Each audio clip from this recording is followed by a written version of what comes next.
자, 이번에 화두가 된 거는 미국이 중국한테 10%의 관세를 물리던 거를 25%까지 늘리겠다라고 파격적인 선언을 합니다. 자, 그러면 이게 무슨 뜻이에요? 1,000원짜리 상품이어서 미국에서 중국 이 1,000원짜리 중국 상품을 살 때는 1,100원에 살 수가 있었습니다. 10%의 세금이 붙으니까요, 관세가. 근데 이거가 이제 얼마가 된다는 거예요? 1,250원이 된다라는 거죠. 그러면 당연히 이 제품을 사용하던 사람도 가격이 크게 오르니까 이게 1,250원이라 그래서 그렇지, 만약에 만원 단위였으면 10만원짜리였으면 11만원이었던 게 12만 5천원이 되는 겁니다. 100만원짜리였으면 110만원이었던 게 125만원이 되는 거죠. 그러니까 당연히 이 물품에 대한 구입이 줄어들게 될 것을 예상할 수가 있어요. 실제로 지금 중국으로부터 10%의 관세를 매기고 미국이 수입하고 있는 양이 한 2천억 달러 정도 된다라고 합니다. 그러니까 대충 한 230조 정도 된다라고 하는 거죠. 이것에 대해서 10% 매기던 거를 25%를 올리면 230조 원어치의 상품이 가격이 올라간다는, 그럼 당연히 중국 입장에서는 이만큼의 상품들이 덜 팔릴 것을 예상하기 때문에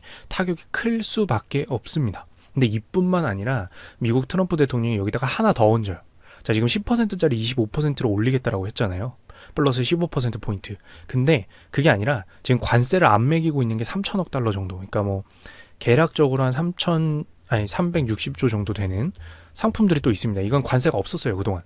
관세가 없어서 그냥 1,000원짜리면 1,000원에 들어오고 있었는데, 이 관세가 제로인 것에 대해서 플러스 25%포인트, 영원을 받던 거를 25%를 관세를 받겠대요. 그러면 360조 정도 되는 상 덜 팔릴 것으로 생각할 수 있잖아요. 그러니까 엄청나게 센 발언을 미국이 한 거죠. 근데 대체 미국이 왜 이러냐, 간단히만 정리를 해드리면, 첫 번째로는 예를 들어서 이제 여러 가지 협약을 하잖아요. 미국이랑 중국도 앞에서 싸우지만 뒤에서는 사랑도 하고 막 이렇게 해요. 야, 우리 그동안 상품 잘 팔았지 뭐 이렇게 하면서 하는데, 문제는 이제 어떤 협약을 딱 맺고 이렇게 했는데 그거를 깼을 때, 중국이 그걸 어겨요. 약속을 어겼을 때 미국이 야, 약속 어겼으니까 제재한다 라고 했는데, 약속을 어겨서 제재를 했더니 중국이 보복을 합니다. 야, 내가 약속 어기면 어긴 거지 왜 제재까지 하고 그래? 그럼 미안합니다. 그럼 나도 보복합니다. 이렇게 되는 거예요.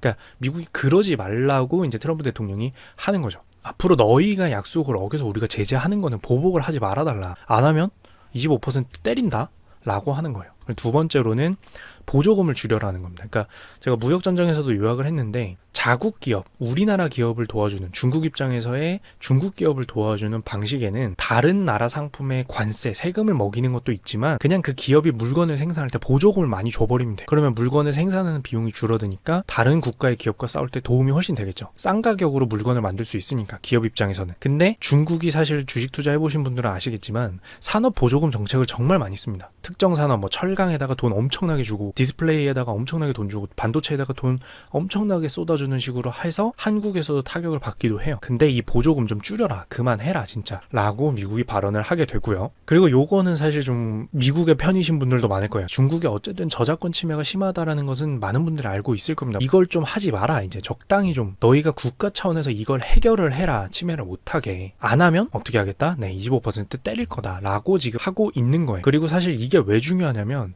미국이 지금 해외에 수출하는 상품 중에 가장 주력인 상품 중에 하나가 바로 저작권에 의해서 그 저작권을 이용하는 데에 대한 수수료를 받는 것이 굉장히 많아요. 그러다 보니까 미국 눈에는 거슬릴 수밖에 없는 거죠. 그리고 마지막으로 요거는 이제 환율 조작이라는 건데요. 한국 같은 경우가 이제 환율 조작국에서 벗어날 수도 있다 뭐 이런 기사가 나오기 때문에 환율 조작이라는 단어는 들어보셨을 거예요. 근데 이게 무역 전쟁에서 어떻게 중요한 거냐면, 환율 조작은 보통 어떻게 하냐면 중국이 자국의 돈, 위안화죠. 이 위안화의 가치를 떨굽니다. 뭐 돈을 풀든지 돈을 생산하든지, 아니면 정부가 갖고 있는 위안화를 막 쏟아붓든지, 뭐 여러 가지 방식으로 위안화를 시장에 늘려요. 그러면 위안화가 많아지면 어떻게 돼요? 희소 가치가 떨어지니까 가격이 떨어지죠. 근데 이게 왜 중요하냐면, 위안화의 가격이 떨어지면, 자, 중국에서 생산하는 상품은 뭘로 사죠? 중국 돈으로 사겠죠.